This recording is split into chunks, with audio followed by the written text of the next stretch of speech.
My name's Mark Ludlow from the Australian Financial Review, and with Barton I'm sort of co-MC for today's event. Jackie Trad was elected to the Queensland Parliament in 2012 as a member for South Brisbane. She was re-elected in November 2017. Last year she delivered her first budget. They always say the first budget is the hardest, but we'll find out next Tuesday whether that is true. She's currently Deputy Premier, Treasurer and Minister for Aboriginal and Torres Strait Islander Partnerships. Like I said, normally you hear from the Treasurer after a budget. We're very privileged today to hear from her before the budget, so hopefully she gives us something to write about in tomorrow's paper. Thank you, Jackie.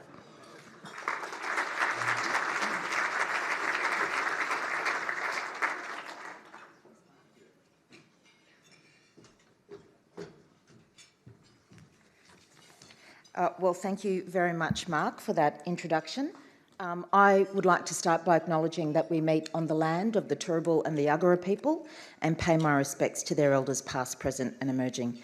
To Barton and all of your team, can I thank you very much for pulling today together in conjunction with the Queensland Media Club. Can I also thank Mark Ludlow for agreeing to MC the event. I know it was a last-minute call-up, so I'm very grateful, Mark. And for those of you who don't know, Mark is the Queensland political reporter for the Financial Review. There are a number of other distinguished guests here tonight, so just bear with me while I read out a list of acknowledgements. And I want to acknowledge my caucus colleagues, the member for Nudgee, Leanne Linnard, who is here, the member for Stretton, Duncan Pegg, who's also here. This is the second event I've been at with Duncan this week. He's very busy.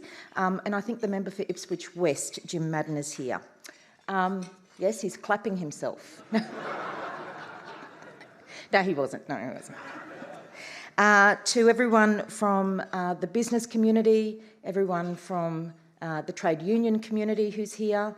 I also see Senator Anthony Chisholm, who's also here today. Thank you, Anthony. I expect you'll give me a rundown on my performance later. It's great that you can be here to do that. Chris Mountford, who's here from the Property Council of Australia. Professor Margaret Shield from QUT, it's great to have you here. Martin Betts, of course, from Griffith University. And to all of you, one and all, thank you very, very much for coming along today.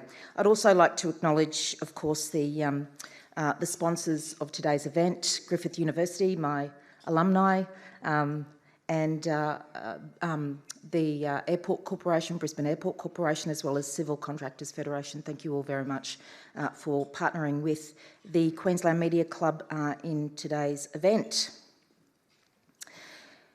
With the state budget being handed down in just 5 days, it's timely that we look at the progress that we've made as a state government and the challenges that we're all facing as a state.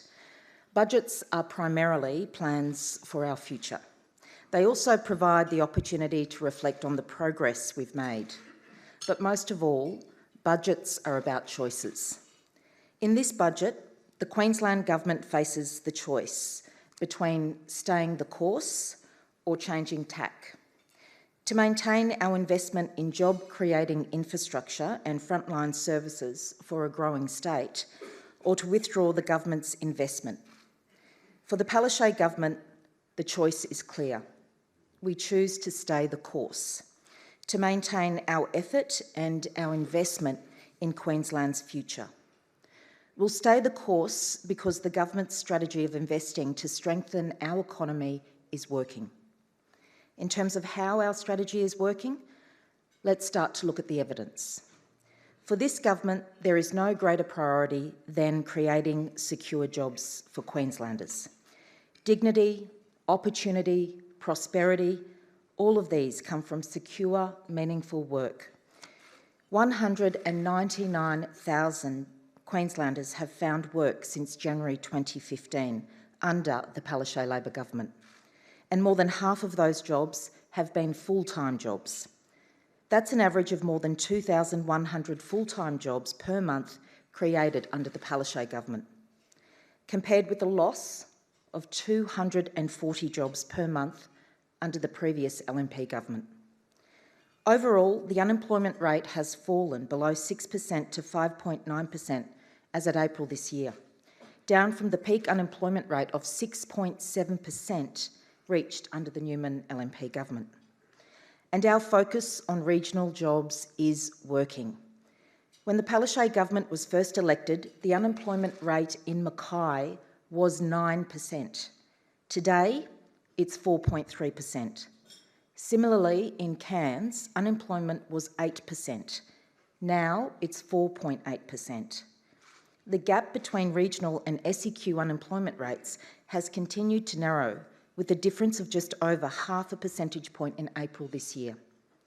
Demand for our goods and services are at record levels, from our beef, cotton and sugar to our coal, LNG and minerals. Queensland exported to overseas markets a record $85.2 billion worth of merchandise in the 12 months to April 2019, and their figures that just came in this afternoon. This is an increase of more than $12 billion on the previous year, and the 13th month in a row in which exports broke a new record. So enormous is the demand for Queensland's goods that merchandise exports in the year to April were worth more than the value of exports from both New South Wales and Victoria combined. Services like tourism and education are also continuing to kick goals, supported by the low Aussie dollar and rising incomes in Asia. Record numbers of international visitors coming to experience the best of Queensland and spending billions in our economy, which will only increase with the opening of Brisbane's airport's second runway next year. And international education and training on the rise, with an enrolment increase of nearly 10% between 2017 and 18. Another good news story underpinned by our export success is our economic growth. In terms of gross state product, we grew as a state by 3.6% over 2018. This is much stronger than the rate of national growth at 2.7% over the same period. Yesterday's state final demand figures show that Queensland's economy is outstripping all the other mainland states, with an increase of 0.5 percentage points compared to 0.1% nationally in seasonally adjusted terms, showing that our infrastructure investment is paying dividends for the economy. As the ABS reported yesterday, Queensland's state final demand increase of 0.5%, with strong growth in public gross fixed capital formation driven by large increases in investment by the state and local general government. While treasurers love quoting statistics, what I love more is the story that they tell, what these statistics actually mean. These statistics tell the story of a resilient and strengthening Queensland economy, and fundamentally these statistics mean jobs for Queenslanders. Real secure jobs that provide opportunities for Queenslanders and their families. But our task is far from done, and now is not the time for government to withdraw its efforts. Budgets are about choices, and we choose to keep investing, particularly in our regions where things are still tough. Now, we all know to live in Queensland is to live with the consequences of natural disasters, and unfortunately, they are becoming more frequent and a more frequent feature of Queensland life, particularly in our regions. So much so that one national insurer has adopted the slogan for when Queensland happens. Well, when Queensland happens, the Palaszczuk government can be counted on to support Queenslanders. Whether it's bushfires like those experienced in central Queensland region last November, the unprecedented flood events in Townsville and the northwest at the start of this year, our farmers who battled to keep their stock alive in drought only to lose them in the deluge, or the remote Cape York communities impacted by Cyclone Trevor in March, which went on to hit central and western Queensland. This year, the damage bill from natural disasters amounted to $1.3 billion. Queensland now holds the unenviable title of being Australia's most disaster-prone state. Dozens of disaster events over the past decade. In fact, a total damages bill of around $15 billion for essential public infrastructure over that period. Of the range of natural disasters in the past year, the most devastating was the north and the northwest monsoonal trough, which impacted more than half of our state's landmass and 39 local government areas. The Palaszczuk government's response included securing a $242 million disaster recovery package to help with the monumental repair and rebuild task, and a further $100 million provided for additional recovery support, such as personal hardship assistance and support for farmers and small business owners. Budgets are about choices, and when Queensland happens, regardless of where you live in our vast state, this government chooses to support Queenslanders and our regional communities, to rebuild and stay the course, because that's the very essence of what being a Queenslander means. It's not just natural disasters that make our task a challenge. Maintaining our effort on jobs and frontline services became much more challenging for Queensland after May 18. Yes, we were hoping for a Labor government victory because it would have meant increased infrastructure support in areas like health, in education, and in housing construction in remote Indigenous communities. But Queenslanders and Australians have spoken, and we respect the outcome. And we are where we are. We intend to get on with the job. However, there are two key concerns that I would like to talk about today regarding the federal government's commitment to Queensland. The first is GST. Last year, the federal government legislated new distribution rules for GST revenues to states and territories. This politically expedient change was aimed at shoring up vulnerable seats in Western Australia before this year's federal election. But through the collective efforts of all state and territory treasurers, bar WA for obvious reasons, and from both political persuasions, we were able to include in the legislation a no disadvantage guarantee. This was to ensure that while WA's share of GST would be secured at least 70 cents in the dollar, it didn't come at the expense of GST revenue to other jurisdictions. However, what this relies upon is a multi-billion-dollar injection into the GST pool from Commonwealth Consolidated Fund, and a promise from the coalition government that they will not reduce funding through national partnership agreements, many of which are expiring in the next 2 years, to offset the burden of increasing the GST pool. This promise, can I say, will be tested in the next two budgets particularly. However, if that were the only GST issue of concern, and believe me, it's a significant one, then I would count us in a reasonable standing. But yet there's more. GST distributions are determined by the Grants Commission, the independent umpire set up when the GST was established, and according to a formula that seeks to take into account a range of factors, including special purpose payments and infrastructure investments made to a state outside of the GST arrangement. In the normal course of events, a state can expect to receive less in GST if it has been the beneficiary of other one-off Commonwealth investments.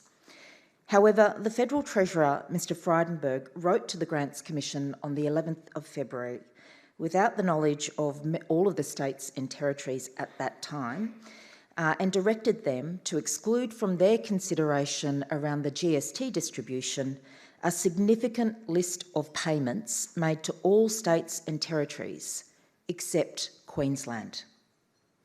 For example, payments made to Western Australia as a contribution to their hospital infrastructure package would, in the normal course of events, influence the per capita relativity between the states. The effect of Mr Frydenberg's direction to the Grants Commission was that WA will receive this contribution and their share of GST won't be lowered accordingly. Queensland was explicitly not afforded this consideration in Mr Frydenberg's direction to the Grants Commission. Not one payment to Queensland is contained on his list. So what is the overall impact of the Morrison government's approach to GST, this new approach to GST distribution? Well, Queensland is the only state to receive less in GST revenue in 2019-20 than in 2018-19, the only state to receive less GST. In fact, Queensland's GST revenue has been slashed by $800 million over the last 2 years. And in the same period, New South Wales' share has increased by $1 billion.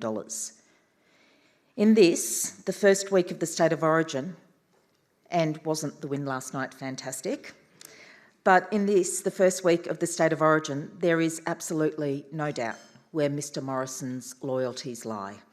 For example, by quarantining $6.2 billion paid for the Snowy Hydro scheme from GST treatment, he has helped ensure that Queensland was more than $250 million worse off.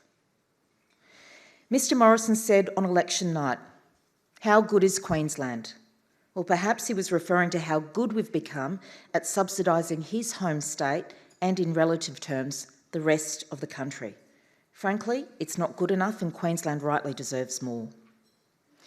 I also want to talk about the NDIS. I think it's not received the level of attention it really should have. It has been widely reported and commented on that the NDIS implementation has been underfunded and slow-paced. This is a shocking example of Canberra letting down vulnerable Queenslanders. We have been in a transition phase under a bilateral agreement between the Commonwealth and Queensland to move to the full NDIS scheme by July 1. That's a little over 3 weeks away. When originally modelled by the Australian Productivity Commission in 2011, Queensland was expected to have more than 90,000 participants accessing individual packages under the National Disability Insurance Scheme upon the scheme's full implementation. That's 90,000 Queenslanders accessing the NDIS by 1 July this year. Under the full scheme, Queensland will provide more than $2 billion as our share to fund and support Queenslanders with a disability accessing individual packages to afford them the dignity and choice that they deserve in their lives. But because of the failures of the scheme's implementation, uptake is currently running at 55% of where it ought to be, with only 3 weeks left to full implementation. And more than 40,000 of our most vulnerable Queenslanders are still waiting to transition. But here comes the real insult. The deal struck under the Newman government with the federal government at the time had Queensland's contribution fixed and capped at $2.04 billion, which represents 50% of the share of full scheme funding with 90,000 participants. The Commonwealth has said it would pay the balance. This means that despite 40,000 Queenslanders not yet in the scheme, the Commonwealth expects us to pay for them with the $2.04 billion, while the Commonwealth will only need to pay 1/5 of that.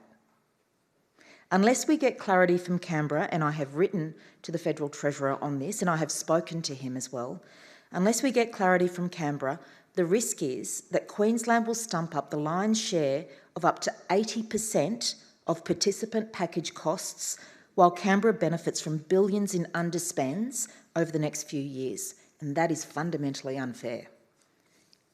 So too is the fact that Queensland has so far received approximately only $53 million of its share from the Disability Care Australia Fund, or DCAF, when our accumulated unpaid share is estimated to be approximately $840 million. Queensland taxpayers have contributed to this fund. This was the additional levy put on the Medicare levy to fund the NDIS. So Queensland taxpayers paid this $840 million, and it must be paid back to Queenslanders with a disability as promised. We will not allow our most vulnerable Queenslanders to fall through the cracks while this mess gets sorted out. But Canberra equally cannot expect us to keep filling the gaps where the federal government has failed to keep its end of the bargain. Whether it's their GST distribution or their cuts to infrastructure and services, the fact is this federal government is a ball and chain around Queensland's ankle. So we have $800 million cut to our GST share, $840 million owed in Disability Care Australia funding, and NDIS in disarray, creating uncertainty for tens of thousands of our most vulnerable Queenslanders. And we have a Prime Minister who says, "How good is Queensland?" until it means funding the infrastructure and services that Queenslanders need. Well, Mr Morrison, in the words of one of your previous tourism campaigns, where the bloody hell are you? Make no mistake, that ball and chain is making our efforts to grow jobs and improve services much, much tougher. As if ever more frequent natural disasters aren't enough, we also have a Commonwealth Government that has demonstrated its priorities lie anywhere but with Queensland. And unfortunately, a state opposition who go missing in action when it comes to standing up for Queensland's interests in Canberra and arguing for our fair share. Despite all of this, we remain determined to stay the course. Budgets are about choices, and we choose to see through our strategy of investing in Queensland's growth to create jobs and ensure our state's future prosperity. Not because it's easy. The easiest thing in the world to do would be to use this as an excuse to tighten our belt, to cut our infrastructure investment and cut back on delivering services. But amid all of this, we are a Labor government, unashamedly for Queenslanders and Queensland jobs above all else, and we have no intention of penalising the people of our state. We are deliberately on a different path, a path of investing in the future. That's why we chose to maintain a strong pipeline of infrastructure expenditure across the state. Over the 4 years to the year 2021-22, this Labor government is investing more than $46 billion in planned infrastructure right across our state, building the roads, the hospitals, the schools we need to support a growing population. And we're supporting Queensland jobs. For context, the entire Commonwealth infrastructure budget for the nation is $100 billion over 10 years, with much of it outside the forward estimates in a mythical category called onwards. But our economy needs action now. It needs the capital investment now. If yesterday's national accounts proved anything, it proved exactly that. That's why we've chosen to facilitate more than $20 billion of investment in resource projects since coming to office, supporting 7,000 jobs. It's why we've chosen to invest $1 billion directly into local government so that they can build the infrastructure that they need for their local communities. And it's why we've chosen to establish CleanCo, to put downward pressure on electricity prices and help grow investment in jobs in the renewable energy sector. It's why in this upcoming budget we will continue to get on with the job of delivering projects that matter to the people of our state, like the Smithfield Bypass in Cairns, the Townsville Stadium, improvements on the Rockhampton to Yeppoon Road, and a new secondary school at Yarrabilba, transformational projects like Cross River Rail, and so much more. So as Deputy Premier and Treasurer, I make a commitment, and that is to continue at every opportunity and every turn to fight for our fair share. And that is to continue, and I will not allow our most vulnerable to fall through the cracks. I will fight for jobs in our regions and in the South East Queensland corner. I will fight for schools and hospitals and roads that our growing state needs, because it's the right thing to do, because it's about fairness, and it's because Queenslanders deserve their fair share. We have no intention of weakening our resolve to create the jobs that Queenslanders rely upon and deliver the services that improve their lives, no matter where they live. This is fundamentally what governments are about. That's why I chose a public life, and I know that's why Anastasia chose a life of public service, and that's why we're choosing to stay the course. Thank you very much.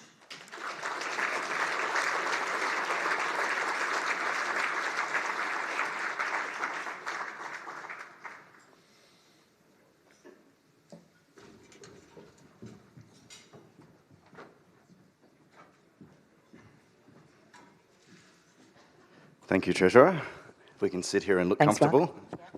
Friendly chat. We've got a number of questions from the press gallery here, but as MC's prerogative, and it's, as I was saying before, it's quite unusual to have the Treasurer here giving a speech before the budget next week, so it would be remiss of me not to try and throw a few curveballs at you, and I'm sure you can steer clear or answer them honestly. It's your choice. As you're well aware, when you're Treasurer, there's only so many levers you can pull to bring a budget into balance. You know, you can raise taxes, you can increase debt, or you can cut services. And these are tough choices that you have to make. I know in last year's budget, I think I unfairly described you as Queensland had given up on the debt task because there was talk before the election campaign that there was going to be movement on that. And I know there was reductions in the general government sector, but on the non-government sector, there's been an increase there. What is we going to see from next week's budget? Is there going to be any meaningful developments on debt, or are we just going to kick the can further down the road? Thanks, Mark, for your question. And I think that debt is a very important issue to discuss. What you will see in next week's budget is a commitment to ensuring that we have a sustainable and stable level of debt that is funding the economic infrastructure that our communities need, whether that's in the southeast Queensland corner or whether it's in regional Queensland. Now, we made a commitment back in 2015 that we would use largely operating surpluses to fund the capital build that we need.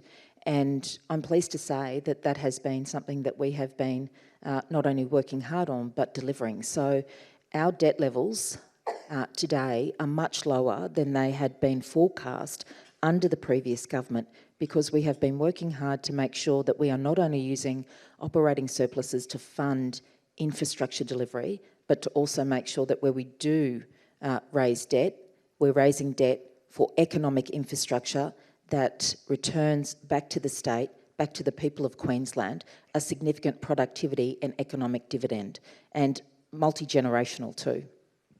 So I know you say your debt levels were lower than what they would have been under the LNP government, but total debt was still north of 80 billion. I'm trying to remember off the top of my head what it was in the budget out years. It was 82 or 83. Is that still going to be the case? It's going to be increasing up rather than coming down? Total debt we're talking about? You'll have to wait till next week, Mark. Okay, a nice try. I'll ask one more before we throw to my colleagues for questions. Obviously, in the state election campaign last year, it was quite unique that you stepped up and introduced 4 new taxes, I think it was off the top of my head, during the election campaign. There's obviously rumours and murmurings about that there was going to be a coal royalty change in this budget. You came out and said, no, there's not going to be. We had the infrastructure levy in lieu. Can you make a commitment today about whether there's going to be any other new hidden nasties in terms of tax or increases to existing taxes in next Tuesday's budget? Well, Mark, I think that at every budget, the Treasurer, along with members of the Expenditure Review Committee, or in Queensland what we have is the Cabinet Budget Review Committee, come together and have a look at all elements of our budget, revenue raising opportunities or expenditure tightening opportunities. So all of that will be detailed next week. But I do want to say that particularly in relation to debt and also particularly in relation to service provision, I did outline just a couple of examples in terms of the GST and NDIS where the state is filling the gap left by the Commonwealth. But this is also in terms of infrastructure delivery as well. For many people in this room, critical projects like the M1 upgrade or the duplication of the Sunshine Coast rail line, the money that the Commonwealth has promised for these projects are nowhere in the forward estimates. Nowhere in the forward estimates. So the burden falls on the state government to actually fund these projects when the community expects them to start being constructed, rather than waiting until 2024, 2025 before construction actually starts, which is when federal government funding is available.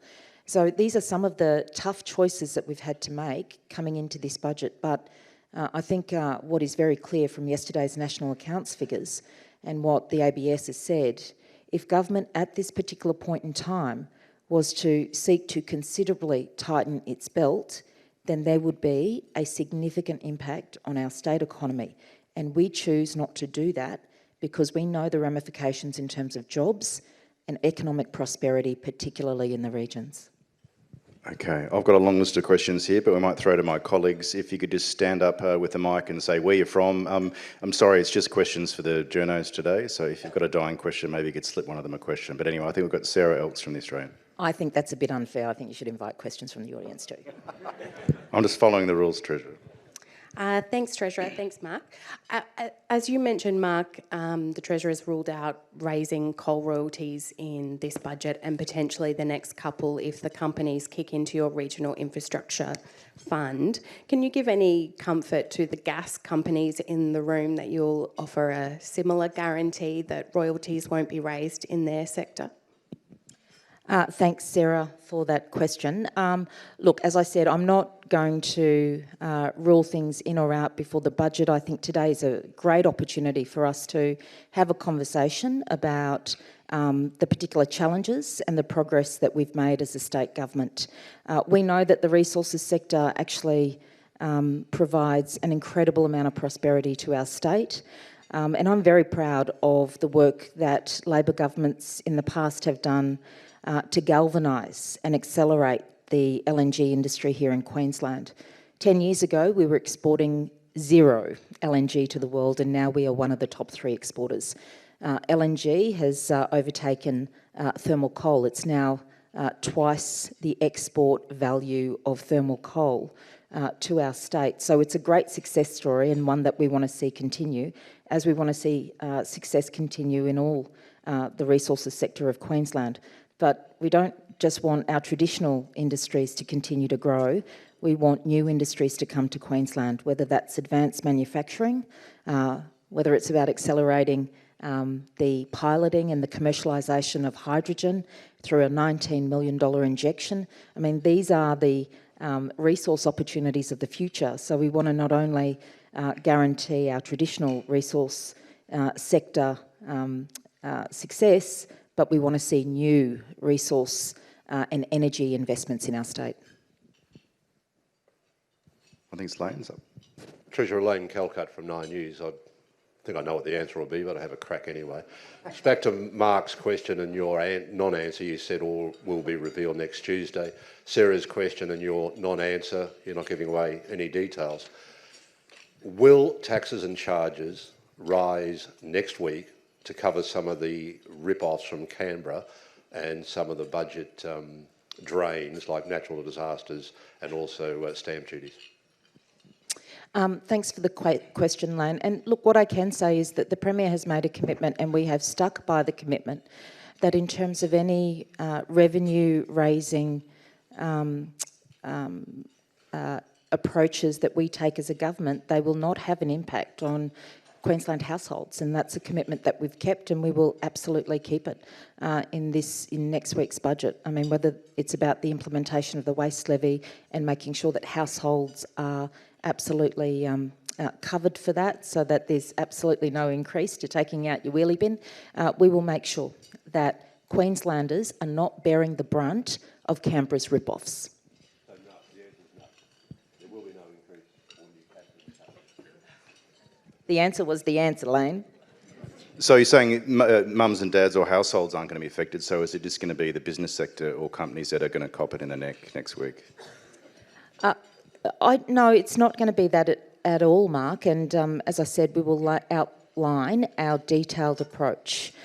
We know that everyone's going to have to pay their part, government as well, but that means that we've got to keep our eye on the main task, and the main task is making sure that we are creating jobs in our economy, particularly when the economic conditions at a national level do give us cause for concern, but also to make sure that we are delivering the services for a growing population. We are seeing our population growth, particularly in the southeast Queensland corner, right up there in terms of growth being experienced in Melbourne and Sydney. That means more schools, that means more hospital beds, that means more teachers. All of these things have an incredible impost on the state budget, and I'll be outlining how we're actually going to make those commitments in next week's budget.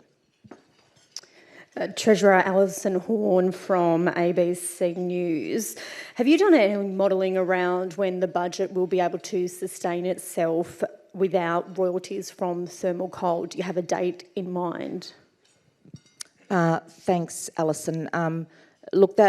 No, I haven't done that. Treasury has not done that modelling, but as I said before, we are seeing the entry of new exports like LNG, and the Premier's got a big ambition that we are part of the hydrogen race, and hopefully there's just as successful a story around hydrogen as there is around LNG.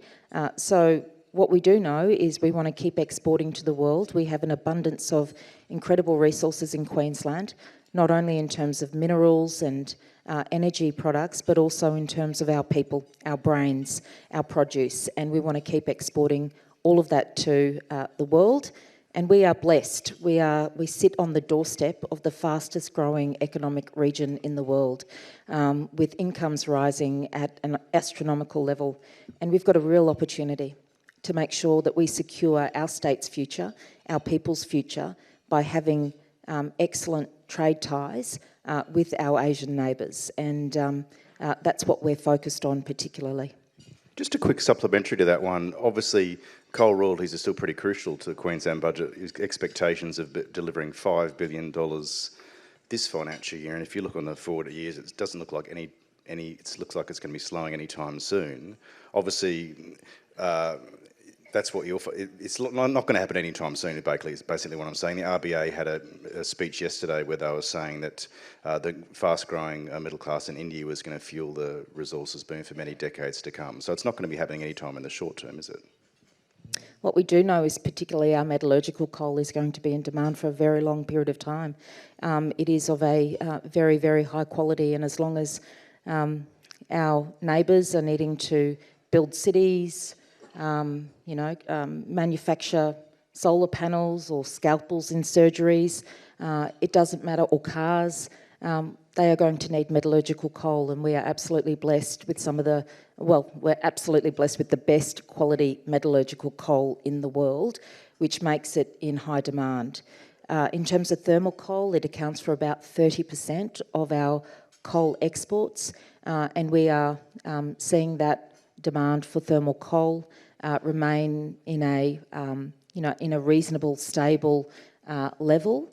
But as I said also, we have new exports that are coming on that we are encouraging, and we know that we can do a great job in terms of diversifying our whole export base, whether it's goods, merchandise, or whether it's people and the professional services that we have to offer. Hello, Patrick Lyon from 7 News. With all the talk of debt and Canberra ripping us off, is there going to be any good news for voters? Are you going to hand out some goodies next week, or are you saving them for before the election next year? Thank you, Patrick, for that question. Well, I can guarantee you that the good news in next week's budget will be that we will deliver another surplus, not just a forecast surplus that the federal government did in April this year. We will absolutely deliver our fourth surplus, and we will make sure that we look after Queenslanders, whether that's in delivering our $500 million plus concessions package, whether it's about working hard to get renewables into the grid to drive down electricity prices, which the Queensland Competition Authority articulated earlier this year in terms of their determination around regional energy prices. We are absolutely about making sure that Queenslanders have the services, the high quality services they need, regardless of where they live. I think we've got time for another quick one or two if someone's got to put their hand up. Sarah Vogler from the Courier Mail. The court decision on the APLNG royalty deal, are we any closer to knowing what that is going to do financially in the budget? And will you review the whole sector off the back of that and how it's calculated? Sarah, I'm not trying to dodge the question, but I cannot prejudice my remaking of a decision in that respect, so I can't really go into any details. I'm sorry. So I might just leave it there. It will need to go through a process. I will have recommendations given to me in terms of remaking that model and the price, and I don't want to prejudice that outcome. Amy Ramikas from The Guardian. Hello, congratulations on your operating surplus. Little niche thing there.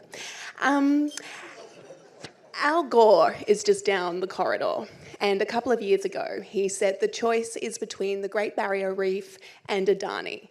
Adani will be approved on June 13, given this current political climate.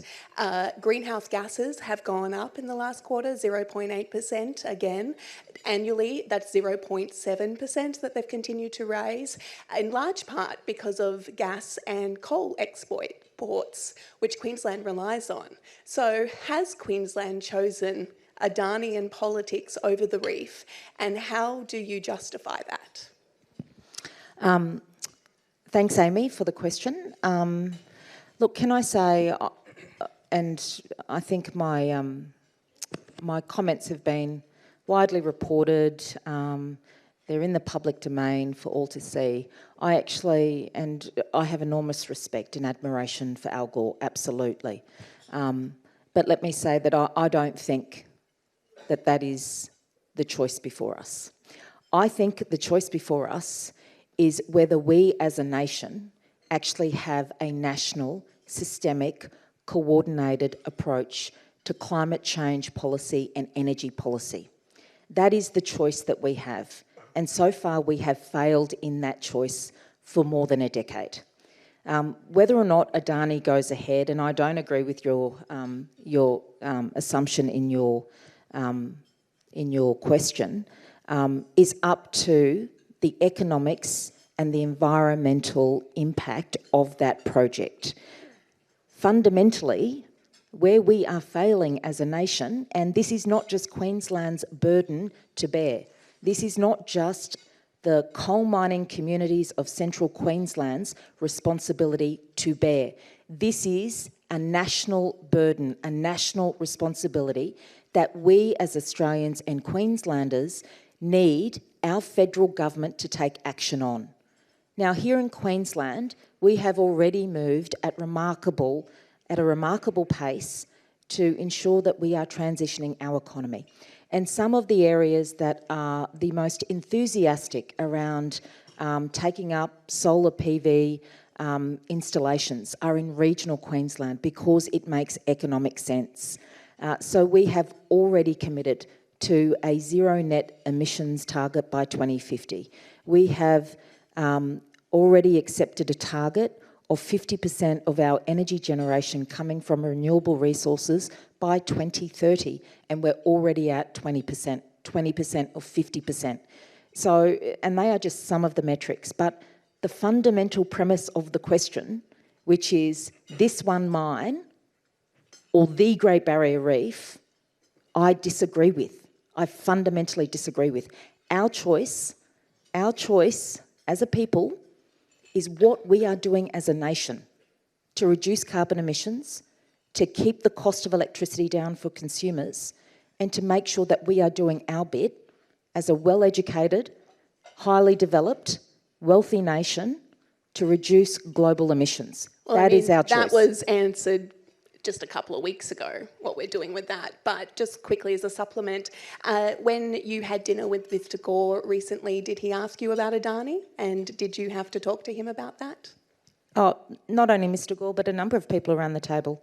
A number of people around the table talked about Adani, talked about coal, talked about gas, talked about renewables, talking about their own operating models, a number of really large retail corporations talking about how they were moving their whole international operating model to a zero net emissions operating model and not sitting around waiting for governments to make the decisions. I will add a supplementary to Amy's supplementary after the applause. Obviously, the decision next Thursday, I think it is made by the Department of Environment and Science. Unlike the Commonwealth, it doesn't go to the Environment Minister for a sign-off. So once that decision is made, let's say they do get the approval, that's final, what will your thoughts be? Well, I might just leave my thoughts until I know what the outcome is. If it is hypothetically, say, approved, Well, no, I'm not going to deal in hypotheticals because the CSIRO might come back with more questions. Like, I'm just not going to get into that silly debate. Like the CSIRO might come back with more questions, there might be more concerns, there might not be. Let's just wait until it happens. But can I just say this? This is the fixation with this one mine that accounts for, let me just make this clear. So I had some math done, right? So the jobs promised in this one mine, if looked at from a perspective of all the jobs that the Palaszczuk government has facilitated and created since it's come to office, is 0.005%. That's where the conversation is at in terms of regional jobs and in terms of, environmental policy. I actually think it's time to move on. Okay. Thank you. It must said, and I will. It's critics of this mine who seem to focus, or critics of coal mine who have made the focus on this one specific mine as well. I think that needs to be added to the. And I've made that point. I've made the point that this has been weaponised by both sides of the political spectrum, the far left, the far right. I've made that point. And I don't think action on global warming revolves around one mine, and I certainly don't think the prosperity and the job creation opportunity in regional Queensland revolves around this one mine either. Ladies and gentlemen, please thank Deputy Premier and Treasurer Jackie Trad.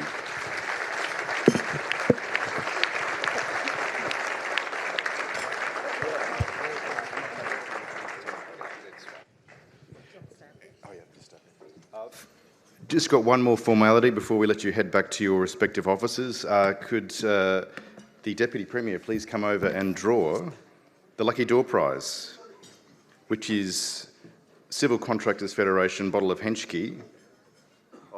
That's a water glass. I was just going to reach into it as well. I didn't do that. Or make you do that up for a start.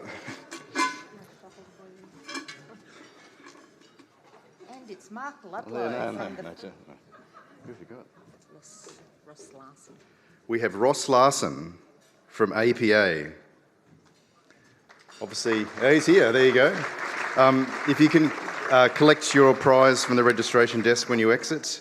That wraps up the event, folks. Thanks very much for coming along today, and thank you once again for the Deputy Premier and Treasurer coming along. It is indeed a privilege to be able to throw hypothetical situations at her in the lead up to next week's budget. Just a final reminder, if you're interested in becoming a partner in the Queensland Media Club, please speak to any of the QMC team in the foyer after the event. You can look at their website for upcoming speakers or dates, or to download past speeches. And just a final reminder that tickets are on sale for the next event with Brisbane's new Lord Mayor, Adrian Schrinner, on June 26. And finally, once again, I'd like to acknowledge the naming rights sponsors, Brisbane Airport Corporation, Civil Contractors Federation, and Griffith Uni. Thanks very much.